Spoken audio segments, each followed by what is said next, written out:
Star hotel రూములు ఇవ్వాలా, ఆ హోటల్ రూములకి డబ్బులు, వాళ్ళ డఫేదారులు రావడానికి అయ్యే ఖర్చు, తినడానికి అయ్యే ఖర్చు, తాగడానికి అయ్యే ఖర్చు, ఉండటానికి అయ్యే ఖర్చు, వీటన్నిటి తర్వాత మేము 51 మార్కులే వచ్చినాయి, రేపు పొద్దున 39 మార్కులే వచ్చినాయి, లేకపోతే 35 మార్కులే వచ్చినాయి, వీటి కోసం ఏంది ప్రయోజనం?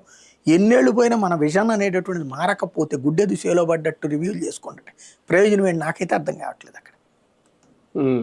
కానీ ఒకటి సార్, జనవరి 1వ తేదీ నుంచి ఆకస్మిక తనిఖీలు చంద్రబాబు నాయుడు గారు చేసిన ప్రకటన అంటే ఏముంటుంది సార్? దీంతో ఆకస్మిక తనిఖీల ద్వారా ఏం చేస్తారు? పబ్లిసిటీ వస్తుంది, ప్రజల్లో పబ్లిసిటీ కోసం ప్రజల్లో సంతృప్తి అన్న పెరుగుద్దా ఆకస్మిక తనిఖీలు ఏమైనా చేస్తే? ఇదివరకు కనుక చంద్రబాబు గారు వస్తుంటే ఆకస్మిక తనిఖీలకి వస్తున్న చంద్రబాబు గారికి స్వాగతం అని బోర్డులు పెట్టారు, అట్లుంటది రేపు పొద్దున.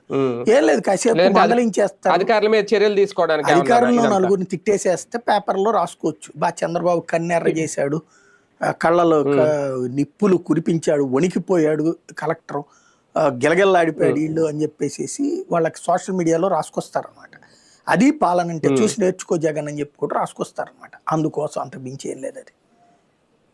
అంటే గతంలో కూడా ఇలాగ ఆకస్మిక తనిఖీలు ఇవన్నీ చేసినట్టున్నారు కదా, అదే కాన్సెప్టా లేదంటే ఇక్కడ అధికారులను దారిలో పెట్టడానికి ఏమన్నా ఇదా? ఆనాడు ఆకస్మిక తనిఖీలు ఒక చిత్తశుద్ధి ఉంది అప్పుడు, దాంట్లో కొన్ని డెసిషన్స్ తీసుకోవడం ఇవన్నీ. ఇప్పుడు డెసిషన్స్ తీసుకోవడానికి అవకాశం లేనప్పుడు ఆకస్మిక తనిఖీ ఏం చేస్తారు?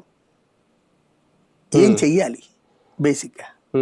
అది కాదు అంటే బాబు గారు జనంలో ఉంటే